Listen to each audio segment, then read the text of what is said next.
అమెరికాలో మంచు తుఫాన్ తీవ్ర స్థాయికి చేరింది.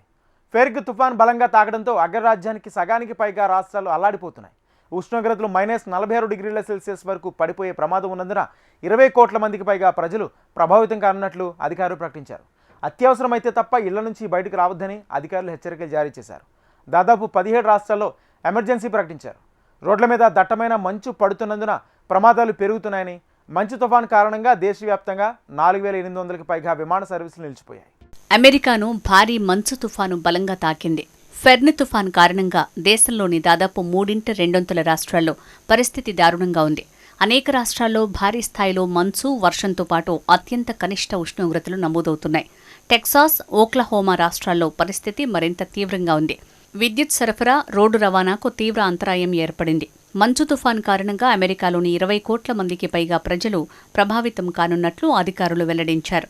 అవసరమైతే తప్ప ఎవరూ బయటికి రావద్దని హెచ్చరికలు జారీ చేశారు.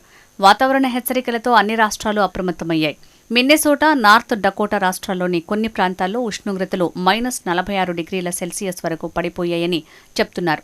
మంచు బీభత్సం సృష్టించే ముప్పుండటంతో Kentucky, Virginia, Kansas, Arkansas, Georgia, Mississippi సహా పలు 17 రాష్ట్రాలు ఎమర్జెన్సీ విధించాయి.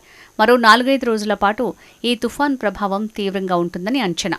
అత్యంత భీకరంగా కొనసాగుతున్న ఈ మంచు తుఫాన్ కారణంగా పలు రాష్ట్రాల్లో విమాన సర్వీసులకు తీవ్ర ఆటంకం కలిగినట్లు అమెరికా అధికారులు ప్రకటించారు. శనివారం నాటికి 3200 విమాన సర్వీసులు, ఆదివారం నాటికి 4800 విమాన సర్వీసులు రద్దయినట్టు flight tracking website flight aware వెల్లడించింది. ఇక డలాస్, అట్లాంటా, ఓక్లహోమా సహా పలు విమానాశ్రయాల్లో 800కు పైగా విమానాల రాకపోకలు ఆలస్యమవటం, రద్దవటం వంటి పరిణామాలు చోటు చేసుకున్నాయి. వేల సంఖ్యలో విమానాలు ఆలస్యంగా నడుస్తుండటంతో ప్రయాణికులు విమానాశ్రయాల్లోనే చిక్కుకుపోయారు.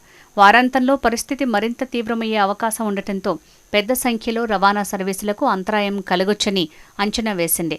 మరోవైపు ప్రతికూల వాతావరణం కారణంగా అమెరికా వ్యాప్తంగా అనేక ప్రాంతాల్లో రవాణాకు తీవ్ర అంతరాయం ఏర్పడనుందని, వాహనదారులు మంచులోనే చిక్కుకుపోయే ప్రమాదం ఉందని అప్రమత్తంగా ఉండాలని వాతావరణ శాఖ అధికారులు హెచ్చరికలు జారీ చేశారు. ఫెర్న్ మంచు తుఫాను ఈ దశాబ్దిలోనే అతి తీవ్రమైనదిగా నిలుస్తుందని పేర్కొన్నారు. టెక్సాస్ నుంచి న్యూ ఇంగ్లాండ్ వరకు సుమారు 2000 మైళ్ల మేర ఈ తుఫాన్ ప్రభావం ఉంటుందని అంచనా వేస్తున్నారు. ఈ గడ్డకట్టే గాలి ప్రభావంతో జనజీవనం పూర్తిగా స్తంభించిపోనుంది. గతంతో పోలిస్తే ఉష్ణోగ్రతలు కనిష్ట స్థాయికి పడిపోవడంతో పాటు భారీగా మంచు కురుస్తుండటంతో రోడ్లు, భవనాలు మంచు మేటలతో నిండిపోయాయి. రికార్డు స్థాయిలో కురుస్తున్న మంచు వల్ల జనజీవనం పూర్తిగా స్తంభించిపోయింది. అనేక రాష్ట్రాల్లో రహదారులపై మంచు గడ్డకట్టడం వల్ల వాహనదారులు తీవ్ర ఇబ్బందులు ఎదుర్కొంటున్నారు. ప్రస్తుత పరిస్థితిపై వైట్ హౌస్ ప్రజలను అప్రమత్తం చేసింది. మరికొద్ది రోజుల పాటు తుఫాన్ తీవ్రత ఇలాగే కొనసాగే అవకాశం ఉన్నందున అత్యవసరమైతే తప్ప ఇళ్ల నుంచి బయటికి రావద్దని సూచించింది. ముఖ్యంగా గడ్డకట్టే గాలుల వల్ల ఫ్రాస్ట్ బైట్ వంటి ఆరోగ్య సమస్యలు తలెత్తే ప్రమాదం ఉందని హెచ్చరించింది. ప్రభావిత ప్రాంతాల్లో సహాయక చర్యలకు రంగంలోకి దిగారు. బాధితుల కోసం ప్రత్యేకంగా షెల్టర్లను ఏర్పాటు చేస్తున్నారు. 4 రోజుల క్రితం మిచిగాన్ రాష్ట్రంలో భారీ మంచు తుఫాను కారణంగా భారీ ప్రమాదం ఏర్పడింది. దాదాపు 100కి పైగా వాహనాలు ఒకదానిని మరొకటి ఢీకున్నాయి. ఈ ఘటనలో డజన్ల కొద్దీ వాహనదారులు గాయపడ్డారు. అయితే అదృష్టవశాత్తు ఎలాంటి ప్రాణనష్టమూ వాటిల్లలేదు.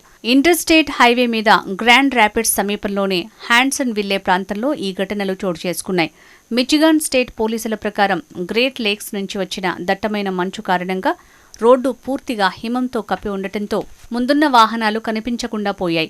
దీనికి బలమైన మంచుగాలులు తోడవటంతో పరిస్థితి మరింత దిగజారింది.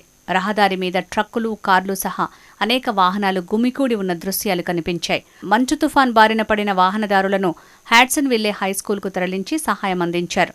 హైవే 2 వైపులా మూసివేసి వాహనాలను క్లియర్ చేశారు. సాయంత్రం 6 గంటల సమయానికి రోడ్డుపై వాహనాలను అనుమతించారు.